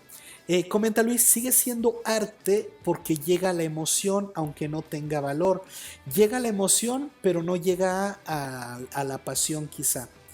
Pero bueno, Luis sabe mucho más de arte que yo, así que su comentario lo tomo con mucha seriedad. Entonces, sigue siendo arte esta música porque emociona, ¿sí? Mueve masas.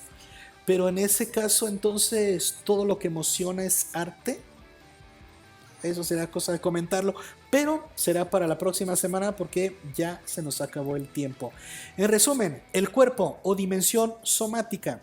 Su función es percibir a través de los sentidos, moverse, sostener la vida, es vehículo del sujeto. Se mueve en el cronos, que es un tiempo lineal, envejece, sus procesos se pueden medir. Sus afectaciones o padecimientos son enfermedades, lesiones, fatigas, dolores. Su valor es una base ontológica, ¿no? Porque es lo que conecta la realidad y condición de posibilidad de toda experiencia. Aquí voy a cambiar ontológica porque puede confundir. Usos: sirve para percibir la realidad, para expresar a través del cuerpo, para trabajar. Porque otra cosa que no les dije, y de volada se los digo, se nos acaba el tiempo. El ser humano, para alcanzar su humanidad, tiene que trabajar. Pero cuando veamos filosofía del trabajo, lo vemos con calma. Sirve para tener placer, para sentir dolor. Características: concreto, limitado, muy vulnerable, muy vulnerable. Campos de intervención: medicina y ciencias de la salud. Y la filosofía puede acompañar, pero no cura. La maduración: no madura, crece, envejece y muere, y la biología dicta su ciclo. Espíritu o dimensión afectiva: deseos, emociones, pasiones. Función: motor afectivo, impulsa, enciende la acción, orienta el apetito vital, se mueve en el ayón o tiempo subjetivo. Es afectado por desregulación emocional, pasiones adictivas o impulsividad. Su valor: fuente de entusiasmo, creatividad, impulso de vida. Usos: para vincularnos con los demás, con la realidad, con el mundo. Inspiración artística, motivación inicial. Características: es espontáneo, inmediato, infantil en su pureza. Campos de intervención: psicología y psiquiatría en lo clínico. Filosofía, nuevamente, puede acompañar, pero no cura. Madurez: no madura, el espíritu siempre en el interior, necesita expresarse, pero no debe tomar decisiones complejas o decisiones maduras, ¿de acuerdo? Bueno, pues por mi parte sería todo, nos queda un minuto y no quiero desvelarlos más. Nos vemos la próxima semana, donde vamos a hablar de otro par de dimensiones. Vamos a hablar de la dimensión, cámbiate, de la dimensión psíquica y de la dimensión anímica. De todos modos, si tienen dudas o surgen dudas o comentarios, pues podemos seguir platicando por el chat de WhatsApp. Por mi parte sería todo, les agradezco mucho su atención y nos vemos la próxima semana. Chao, buona notte a tutti.